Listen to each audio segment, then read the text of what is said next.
Kulikayo nnyo mu kitundu ekisoose ky'essaawa yaffe ey'okubiri program The Springboard olunaku olwaleero kitundu kyakubiri ekissaawa ey'okubiri eya program The Springboard era nga twegattiddwako bannaffe okuva ku masomero ga Homisdalen agenda kuba omukulu abakiikiridde akulamusaako ate n'oluvannyuma atusoose otulere entanda gy'akwetikkidde biki by'otasaanye kusubwa bye weetaaga okumanya ebikulu ebikwata ku Homisdalen. Nkitegeddeko nti omwaka guno gwennyini bagenda kuba celebratinga emyaka 40 nga baweereza eggwanga mu kisaawe ekyo eky'ebyenjigiriza. Kyakwenyumiriza kinene nnyo, tulabyeko amasomero mangi agatandika ne gatasobola kulaba ku birthday yago esooka myaka ana mingi. Balamuseeko neyanziza nnyo nnyabo omwanjuzi wa program. Erinnya lyange nze Ssemakula Robert, omukulembeze wa Homisdalen Kamwokya. Homisdalen tulina nga bw'okyogedde tukuza emyaka 4 omwaka guno kuba twatandika mu 1986, so tuweza emyaka 4 n'olwekyo mu Luganda tugamba tusajja kudde. Musajja kudde omuntu bwaweza emyaka 4 ne mu Bible emyaka 4 gya bunnabbi, myaka mikulu nnyo kwegamba omuntu abeera akuze, abeera reasoninga, abeera yeebuuzibwako. N'olwekyo mu byenjigiriza Homisdalen yeebuuzibwako.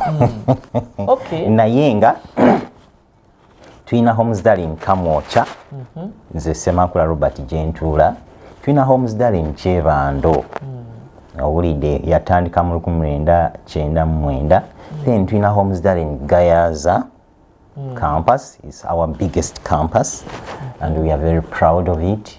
By the way, bannange bajja okuva Gayaza kajjaamu kangi nnyo. Then tulina ne Darren School Kiteezi. So Homisdalen ekuze bwe nnyinza okugamba nti esajja kudde. Tulina ebintu bingi bye tutegeka mu kucelebratinga kwaffe. Muyinza obutatulaba nnyo nga tuyisa ebivvulu kubanga omulundi gwe nasemba okubeera wano nabagamba mmwe abatulaba nti ife Homisdalen omutandisi waalyo oba abatandisi baali balina ekirooto. Ekirooto nga si kyakusomesa busomesa mwana amala anoonye emirimu wadde nadde erino. Yes, asobola okufuna emirimu naye nga n'ekirala omwana ono asobola okwebeezaawo neweeba emirimu nga tegikola ki nga tegirabise. Egino egya office omuzungu gyayita white collar jobs. So Homisdalen is emphasizing the skilling of the children. Tukyagenda nakyo mu maaso ekirooto ekyo. Twogera ku baana ba primary ennyabo bemuteeka mu skill n'abagayimirizaawo. Anti Omuganda agamba nti konowe katokalinda kusaaba ttaka, si kyekyo nti bw'oba oyagala omwana afune skills mujje mu buto. By the way, ekyo kyekizibu kyaffe wano mu Africa ekisinga obukulu. Omwana asoma n'amalako primary nga tamanyi kyagenda kuba, era buli wogenda mu kirasi n'obuuza oyagala kuba pilot, lawyer, accountant. N'obagamba ate farmer. Kakati amasomero tulina kye tutakoze. Now I'm talking about nationally. Waliwo amasomero kye gatakoze. Abaana tetubagazisiza ebyo nno ate nga bye biyinza okuba nga bye bagenda okubeera. For example, okulima, okulunda, okukola ebintu eby'emikono, okubajja, okuweldinga, okuluka, okutunga, ebyo ebintu bye bitandikirwako. Abaana obutayagala byakulima eyo nnono amasomero emabegako gegakiteekawo omwana bw'asobya nga bamuwa ekibonerezo kyakulima. Kati omwana n'akula nga amanyi nti okulima kibonerezo. Kakati ekyo kyali kibi oba omusingi ogwo gwali mubi. Naye mu Homisdalen School ekyamazima tufubye nnyo okulaba nzirayo ku mulamwa guli nti kiki ekiriwo kyekyo ekibaddewo era kyekyo kye twatandikirako ng'omusingi, skilling the children so that when they grow up they can fend for themselves. so tulima nno mu Homes Darling okulima okwaddala era ebintu abaana bye bali ebimu ebyo ebisoboka kuba abaana baffe tubaliisa I can say a balanced diet naye ng'erimu emmere yaffe eya bulijjo eva mu kasooli akuba oyogera kawunga akawunga ye abamu temwagala kawulya naye nga ge mazima agakaawa akawunga omuceere ebijanjaalo amatooke tulya amatooke iye amatooke nga gavudde mu lusuku tulya amagi abaana baffe buli lwakuna balya amagi gonna Homes Darling yonna ngayaza kiteezi kyebando kamoca tulya enkoko buli sande tunywa amata byonna mubyekolera ebyo tubyekolera twerundira enkoko tulunda ez'amagi n'ez'ennyama naye ng'abaana tebabeera mu ddundiro ly'enkoko buli kiseera naye bagendayo for example olaba mu kibiina ekyokutaano topiki esooka mu science eri ku poultry kulunda binyonyi awo omwana mu kifo ky'omusomesa okukuba enkoko ku lubaawo naaga enkoko efaanana bweti kino kyekyoya abatwala mu kiyumba ky'enkoko n'abalaga enkoko ne bagikwata ne bagisitula ne balaga enkoko ezibiikira ne bapiikinga amagi kakati obulamu obwo kye tuyita real life nti okusoma tabeera tasomye from abstract naye ng'asomye ekyo kyakola ki kyalabako tekivuma mu mutwe ng'oggyeko ekyokusoma n'okuyita ebibuuzo ekyo kimuleeta okwagala ekintu ekyo kwegamba ekikolebwa naga nange bwe ndikula ndirunda enkoko kubanga nze ezivaamu amagi alina kyalabiddeko eyo ye Homes Darling ennyabo nga tucelebrating emyaka 40 byakwenyumiriza ki eggwanga bye liyinza okwenyumiriza mu masomero gana ga Homes Darling njawulo ki gye gakoze webale nnyo nnyabo Homes Darling ng'oggyeko nti esomesa abaana b'eggwanga ekyo kiri obvious wadde nga n'okusomesa ekyamazima abaana tubasomeseza ddala era ne bayita bulungi naye ate Homes Darling egaba emirimu weewuunye tuli amasomero 4 kitegeeza tulina abasomesa tulina bamaama bekiyita ba matron tulina ba askaris tulina abafumbi tulina abavuzi b'emmotoka abo bonna kulowooza Homes Darling teyetaaga okuwayikirawo gavumenti netusalako ku misolo gyegaba olw'okugiyambako emirimu we are an investor because when you talk about investors abantu abamu balowooza ku bayindi China America naye Homes Darling has done a great job in the development of the country Uganda nsonga y'okugaba emirimu enyabo kale mu kaseera kano twegattiddwako abakulu abalala okuviira ddala Homes Darling sobizi bensaba bakulamuseeko ate nabo batubulira ekigambo nga kimu oba bibiri kubanga ensonga yakadde kalabikangako katuweddeko tusanyusa obbala kale nnyabo tusansa obbasanga amanya gange nze Mugudi Godfrey nze mukulu w'essomero Homes Darling Primary School Gayaza nze n'omu ku basomesa bange Mwami Saidi Awale ye Oluganda talutaputa bulungi era ajja kwogera mu Luzungu pozi ku nsonga munnange gy'abadde ayogerako okukiteeka mu nnamba mu mbala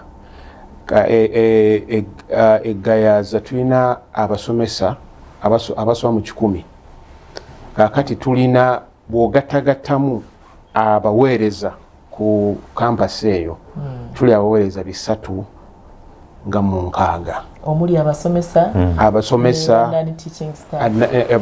non-teaching staff kati non-teaching staff tulina abamaama ba matron tulina aba security tulina abafumbi tulina abalima tulina abeera tulina abalongoosa n'abakola mu offices endala era nga mu Uganda wange kyabadde agamba nti bwe tugattagatta Homes Darling n'abantu beekozesa kubanga waliwo beekozesa buli lunaku omunyanyime kyayise directly tetuka bantu 600 naye kati bw'ogattako abatuwa ebirala abatuwa emmere abatuwa empapula abatuwa n'ebintu ebirala bikozesebwa mu masomero ndowooza tuyinza okuba nga tuli enamba egajjako naye nga abaliwo nti buli lunaku nkeera kgenda kuweereza tuli abantu 600. Kyakwenyumiriza kinene ennyo ku nsonga y'okugaba emirimu eri bannayuganda 600 workers bonna nga bafeedinga Homes Darling kikulu nnyo nga mu celebrating emyaka 40. Sebo tulamuseeko mu lulimi lw'osinga okutegeera. Thank you. Yes. My name is Awale Saidi. I'm a teacher at Homes Darling School Gayaza and in charge of prefects and scouts. Okay. Yeah. You're most welcome. Thank you. Akadde katuweddeko tusigaze eddakiika tezikyawera na 3. Aliwo alina akatalekeka muganda yange ono kaaka akatalekeka wootuukidde nga mbuuza omwami ono nga mubuuza mu kucelebrating emyaka 40 byakwenyumiriza ki eggwanga bye liyina mu Homes Darling amasomero ago era abadde atumenyeddeyo ensonga y'okuwa abantu emirimu oyinza okwongerezaako awo ssebo? N'okusomesa abaana obulungi kubanga senga nga bwe tuli ssomero singa abaana baali tebayita bulungi abazadde osanga tebayitongedde baana era njagala okwebaza abaana abatwadde abaana amasomero affe agaana ne batwesiga kole okukwasa omwana we okuviira ddala nasire paka P7 kuba kwesiga kw'amaanyi pozi n'ekirala nti twebaza ne Kabaka ne Ssaabasajja Kabaka ne Nnaabagereka emirundi 2 tutegese ebbangulo ly'ekisaakaate era tuli basiimu pozi n'ekirala akatalekeka tutandise okuyimusa ebyemizannyo tubadde nabyo naye ekyakabaawo omwezi guno twalina empaka z'okuwuga ez'eggwanga lyonna olw'okuba nti okuwuga muzannyo gw'abantu batono twali amasomero 26 ne tugenda mu kidiba tetwakola bulungi twaliwo namba 23 ku 26 naye mu ggwanga lyonna nze ndaba ekyo kiba kinene eba achievement era nga tugenda kuzimbira okwo era nga ekigendererwa kyaffe twamalira 23 227 tuyingira 10 abasooka 228 tugenda ku podium tetwaba namba emu yakuba namba 2 oba namba 3 kuba tulina ekidiba kyaffe abaana ne bawugira era tutumbula omupiira nga mwami Mujibu Kasolo wa Proline yasamba ku mupiira era alina academy era nga ya training abaana baffe era tubala ne mini tournaments pozi n'ekirala era n'omwaka guno tugenda kuba ne sports day masomero gaffe naye nga egayaza olw'okuba nti Mukama yatuwa abaana bangi tugenda kuba nayo nga 18 ku Lwomukaaga ne 19 ku Sande kugamba tube nga tutumbula ebitone by'abaana. Sports day ogamba kwenyigira mu byamizannyo nga kusamba mupiira kubaka byonna kuba tulina ekisaawe ekyaffe byonna era tuyita abazadde baffe kwolwo olunaku n'abantu bonna abatwagaliza ebirungi mujje abaana nga bayolesa ebitone mu byemizannyo bye balina. Ebijaguzo ebikulu eby'emyaka 4 bigenda kubaawo ddi? Ebijaguzo ebyo tukyabirowoozaako kubanga omanyi emyaka 4 si kyangu tulina enteekateeka tukyagezaako kugiraba nga etambula bulungi era bwe naaba ng'emaze okusosotola obulungi ng'eteekebwa obulungi tujja kuba tujanjulira eggwanga n'abantu bonna. Kale tusiibule mu butikitiki butono buli omu akadde katuweddeko. N'enzannyo kansooke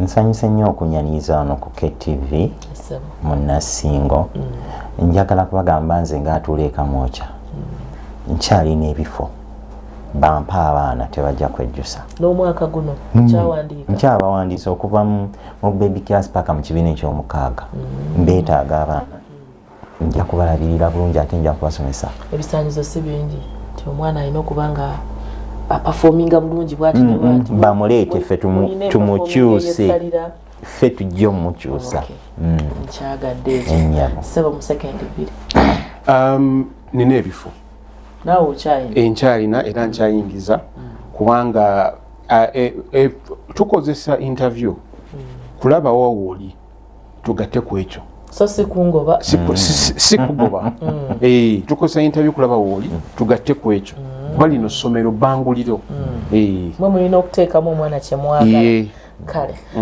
Mr. So, yes in a few seconds you can say goodbye to the viewers. Oh, thank you very much.